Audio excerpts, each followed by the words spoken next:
Hey guys, how y'all doing? It's me, Johnny, and welcome back to another lineup builder and pain. Yes, absolute pain. Let me show you guys why it is a painful video to do today, because the midweek turned out to be a decent midweek, but look at what is exactly happening. We have 361.4 points. We have gotten ourselves a clean sheet for Slovic. Yes. A 10-point bonus, obviously, for Morishiga due to it. 77.4 points on Morishiga, which is great. Sasaki is just nuts. This guy gets insane scores even if they lose 3-0. So that is just incredible to see. Also, Lee Myung-jo, the man that I brought in just to be able to play this midweek, got a great game. 63.2 points for us out of that one. And then the big man let me down. Cecilia let me down. He got subbed off after 69 minutes. If he continued to play, we would have gotten ourselves probably a reward, because he would have had at least one shot or attempted assist or something to go forward into the game. And we're only 2.1 points away from a tier 2 rare. And we are only 11 points away from a tier 1 rare. So if Cecilia did actually get a decisive, that could have pushed us straight into tier 1 territory, but it just didn't happen. It just didn't happen. It's sad to see, but it is what it is. And on top of it, I was watching a game. He got clattered into the entire game. So now he has come out in the DMs and he has personally said that he is going to be injured and not playing for the games against their weekend opponents, and also for the friendly game against Spurs, which really sucks for Cecilia. But that is how it goes, guys. If you have Cecilia in your lineups, make sure to put him to take him out of it. Hopefully this video is going to be out on time, but I did put the information into my Discord 2 hours before deadline, right when I saw it personally as well. So yeah, there you go. The information is out there for you to see, hopefully. But going into the next lineup builder, we just gotta keep going. Yes, we didn't win anything. We were very close. Our players performed well, but it wasn't enough because there's only like 35 people that get rewards this midweek, and that's okay. We just move on and see how things go. Now, for game week 286, I haven't registered any of my teams, so let's go through it together. Game week 286, All-Star Rare Pro, the most important team. What have the people done? So looking at this, threat level, Proki, Parasil, Mark, Focus, Bronze, Jonathan, Tom, Kia, all you guys, thank you so much for doing the lineups. It genuinely helps me. Let's take a look at the most picked players. So Slovic seems to be the main choice against Urawa Red Diamonds. It's going to be a tough game. I reckon they're going to concede, and that is a weird one. So we'll see how that goes. But Tokyo did really well in their last game, and I'm hoping that can continue. And I'm hoping that Slovic can at least pick up like 55 points despite conceding. Defenders, we have Morishiga, who's 100% in, and then Sasaki with the 44%. Funnily enough, people are starting to put Chiellini into my lineups. I'm not ready yet. I want to see him play before I start putting him in, because I don't know when he's going to be fit enough or ready to play. So we'll see. But when Chiellini starts playing, I think he's going to be a great option for us. Then for the midfield, we have other options as well, with Hill having 100%, Pablo Ruiz 22%, Acosta only 11%, Fausto Vera with the 11% as well. So a lot of options being picked here, but Hill has been picked most of the time, even though it's not necessarily a great matchup for him. And I do think it's going to be a high-scoring game, but that could go both ways. So I'm thinking maybe there's a chance of Hill picking up a decisive in this game, even though they're up against one of the strongest sides in the league. I do hope that they can do well here. Forwards, Cecilia was picked 56% of the time. So now, what do I do? What the hell do I do? Let's go into All-Star Rare Pro and let's figure out this issue I'm having all together. Slovic, Morishiga, and then this is the part that's where it gets interesting, because I personally think Acosta deserves to play in the All-Star Rare Pro. And if I do play Acosta in the All-Star Rare Pro, while the Tokyo guys also don't have a perfect matchup, maybe it's worth risking this in this way. Acosta, Brenner instead of Cecilia, and then put Sasaki in here as well. How do you guys feel about that? How do you feel about that? Like, let's say I take Sasaki out.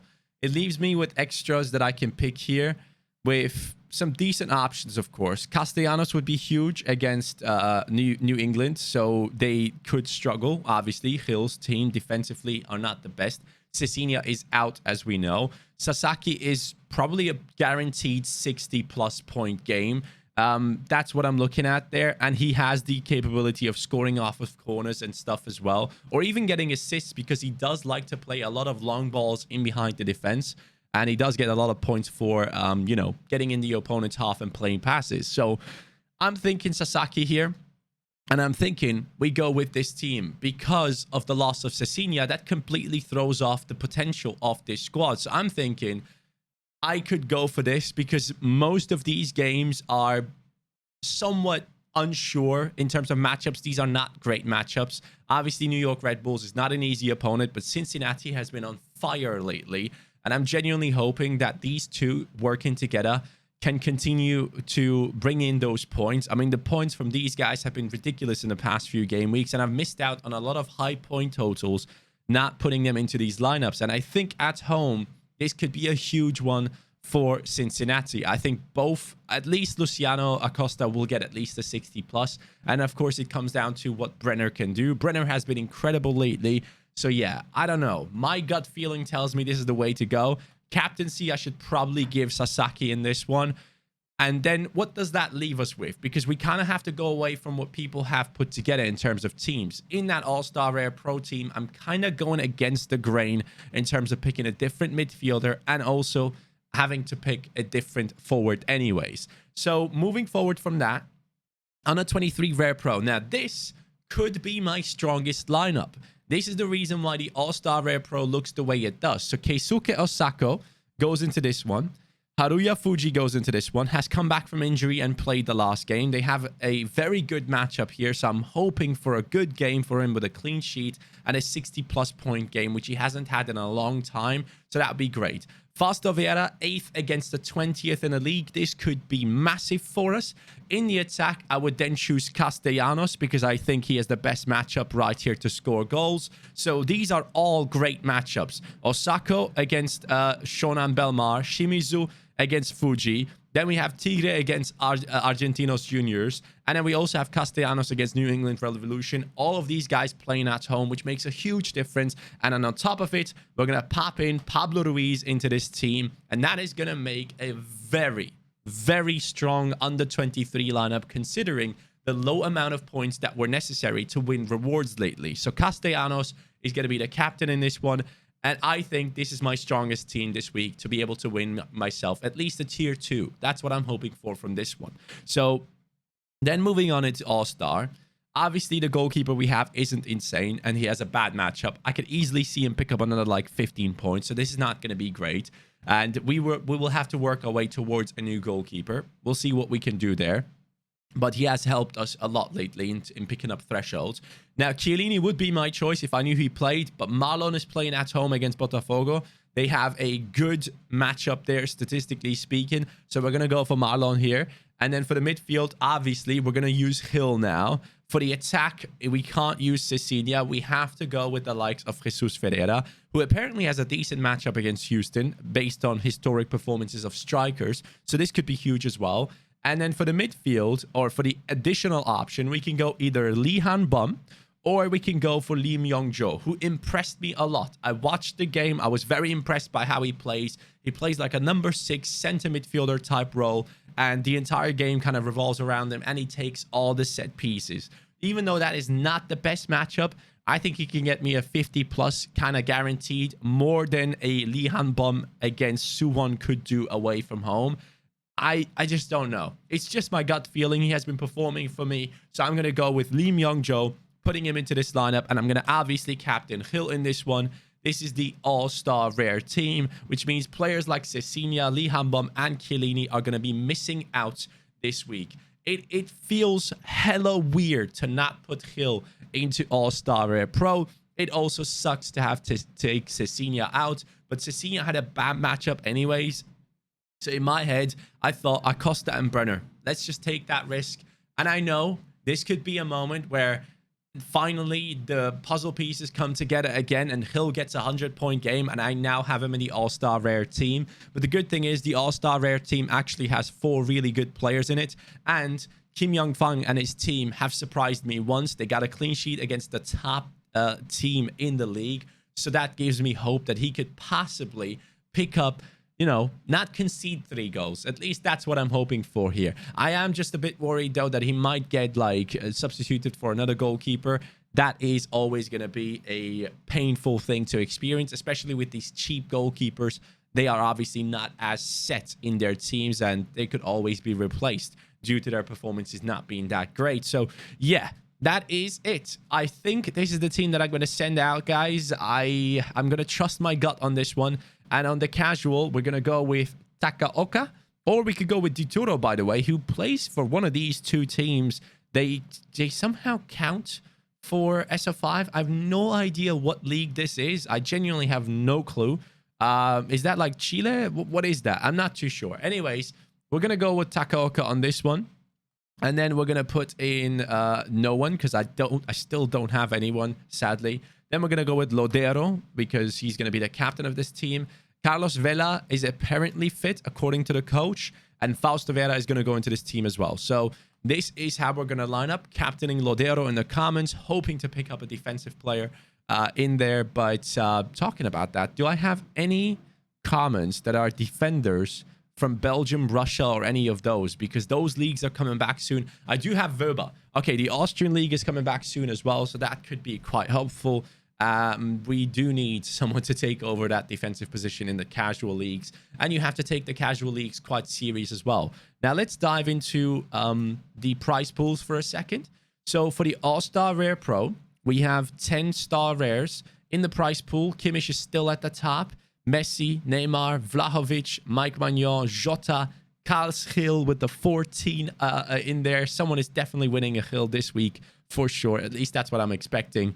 And then we have Benzema, Leva, a bunch of insane players, obviously.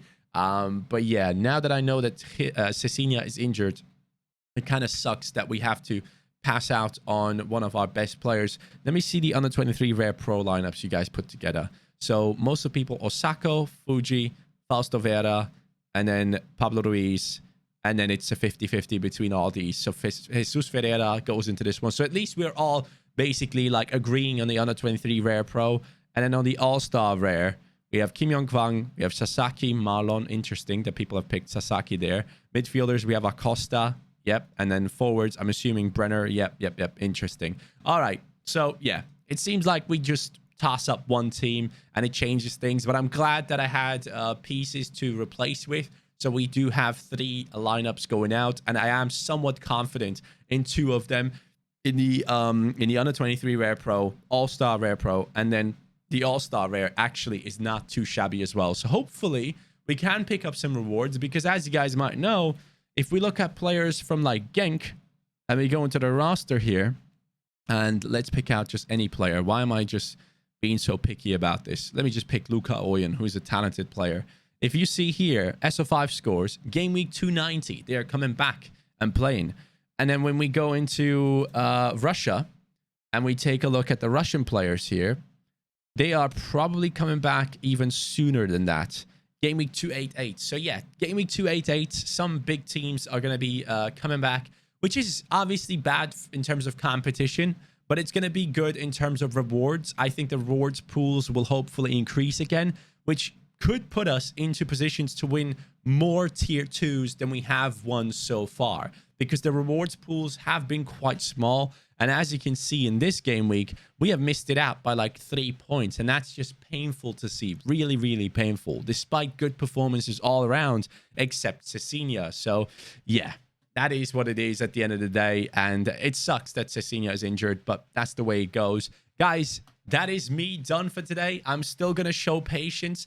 I'm going to tell you guys one more thing at the end of this video in terms of what I think about crypto these days. Obviously, in the last couple of days, especially in terms of Ethereum, if you take a look at it, we have broken out of this triangle and we have gone to the upside, which has been insane. So it has been basically like a 25% upside since the 4th of July. And that's just 4 days ago. That is an insane amount.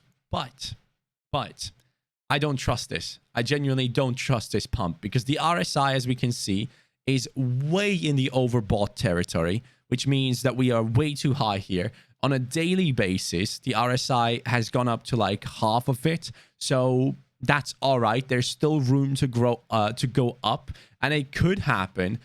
But I feel like this is all just setting up for a bunch of... Oh, it's a W bottom as well. Quite interesting. W bottom. Okay.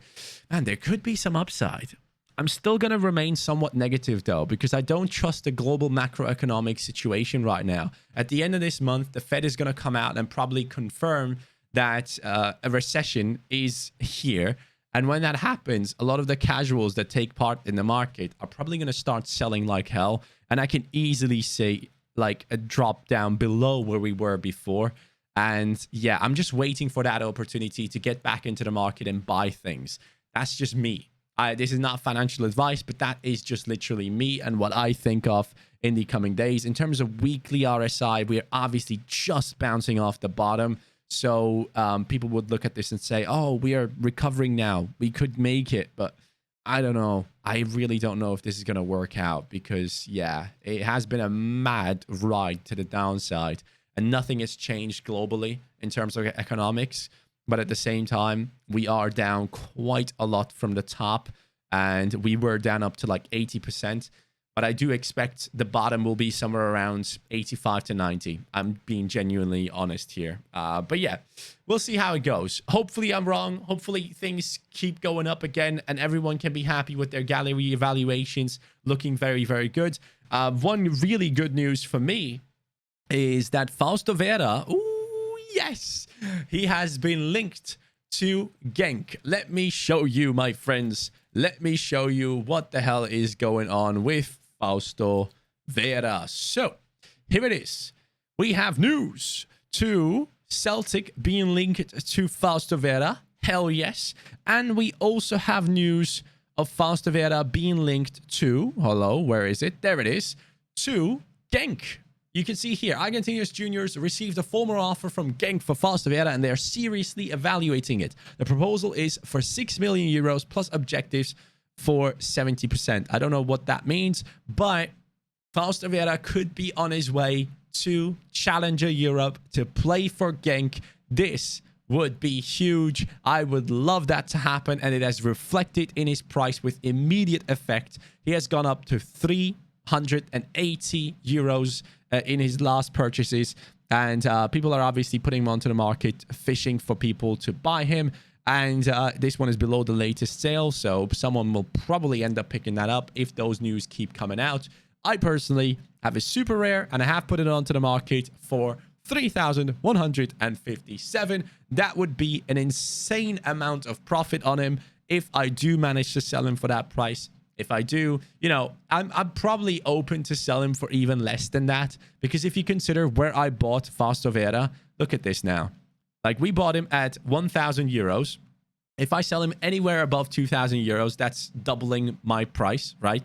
And in terms of ETH, it would be from 0.38 to an insane amount here with 2.5 something, or maybe like 2.2, whatever. It would be an insane amount of profit on Fausto Vera in both terms, euros and also obviously the ETH valuation. But I'm not necessarily looking to sell him. This would be a great player to have for under 23 Rare Pro throughout the European period as well. And that is something I'm really looking forward to seeing. So Fausto Vera, I'm happy that I bought this guy at the time. And yeah, it looks like Genk might be interested. Guys, that's me done for today. Thank you so much for tuning in. Thank you so much for doing my lineups on Sorare. It really helps me build mine, but obviously you guys didn't know about the Cecilia injury, and that sucks. But this video is going to go out now, and hopefully a lot more people will know about this. Have a good day, guys. Take care, and peace.